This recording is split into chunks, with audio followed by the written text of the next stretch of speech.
Hey friends! Well, holy moly, do we have updates.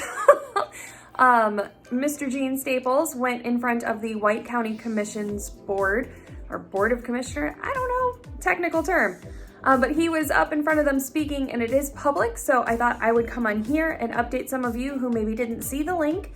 If you want to watch it for yourself, you can go to the News and Review on Facebook, and they shared it. They were there live covering it. Thank you, Mr. Don Hurd, for that.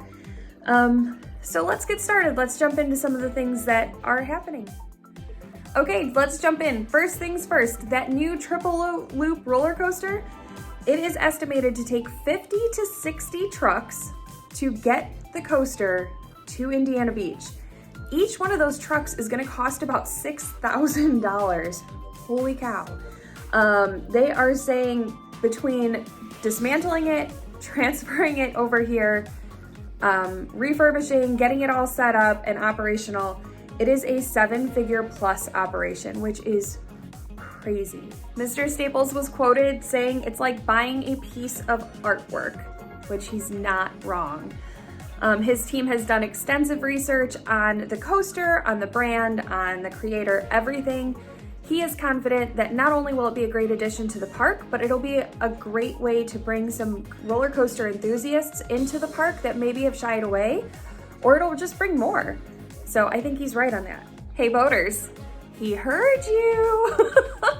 The boaters near Indiana Beach have been the loudest group for years. We want in. We don't want a season pass. We just want to come for the day. I get it. I mean, not really, because I don't have a boat. But for you guys, I understand where you're coming from, and so does he. I'm just so excited. I keep being like, it's so stinking exciting, because it is, at least to me, and hopefully to you. There will be additional slips for boaters. They will be near the Kittyland entrance, or yeah, like near Kittyland from what we're hearing, because that old restaurant under the Tiger Coaster used to be like A&W, and then it was hot dogs. I don't know. I didn't eat there. Nobody's eaten there in a while. It's closed down. But they are looking to put a restaurant in there. So you'll have access from your boat to that restaurant and also to the Sky Room. Not exactly sure how that's gonna work. Some sort of pathway possibly, because you will not need a season pass to come in from the water to visit those restaurants. This is what Mr. Staples was saying, which is really good news for you. Okay, let's talk Boardwalk Paint. That boardwalk is slippery when wet, for sure. Mr. Staples recognizes that, and he said, hey, it needs a fresh coat of paint. The last time it was painted, they did not put anything in it to make it not slippery. His team is going to add non-skin paint. He said he's got about a truckload already ordered. So by springtime, that should be done, updated, nice and safe for us too. You still probably shouldn't run on the boardwalk though. That's been like printed on the boardwalk forever. So even though you might not slip and break your neck, still walk. Earlier I mentioned the Sky Room. The Sky Room has had the carpeting gutted.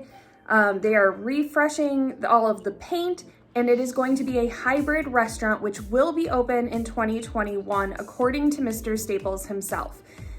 What we mean by hybrid is that on, like, say Fridays and Saturdays, it'll have more of a sit-down, fancier dining feel, when during the week, it's going to be more of just a casual restaurant. Think quick service in Disney, I guess, but you'll still sit down. So don't use your table service credit.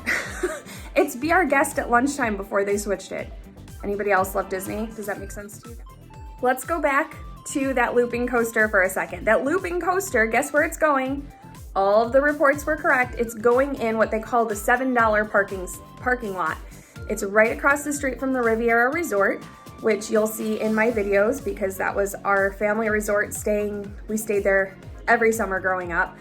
But that parking lot across the street from the Riviera is where your triple loop coaster is going to be. It has not been given an official name from Indiana Beach yet. I'm just gonna keep calling it the triple loop. It is so tall that they have to talk to the FAA to get approval because airplanes could hit it. Like, it's huge. It will actually be 13 feet taller than the Steel Hog, which is pretty exciting. Now guys, I don't do a whole lot about numbers. It was mentioned in the meeting that other areas have had a drop in their tourism between like 40 and 50% non-COVID years. Indiana Beach is holding steady at like 9% of a drop, even with COVID. So what that means is for the community, it's huge. If we can get COVID all taken care of this winter, come this spring and this summer, you're gonna have Indiana Beach like you've never seen before, White County like you've never seen before. Mr. Staples also said that he's working with some of the businesses specifically on Indiana Beach Road, again, that road that the Riviera is on, to help them beautify or to encourage them to beautify their property, because we really, really want to put our best step forward. We want the guests coming in to see what we have to offer. I'm saying we, I don't live in White County. I don't have a business in White County, but I feel super personally invested. So that is the goal. Beautify everything, impress everybody with the big fancy coaster and the good dining and the awesome lodging, and watch the numbers rise and rise and rise. All right, friends, I do have something else happening that is Indiana Beach related and is super exciting.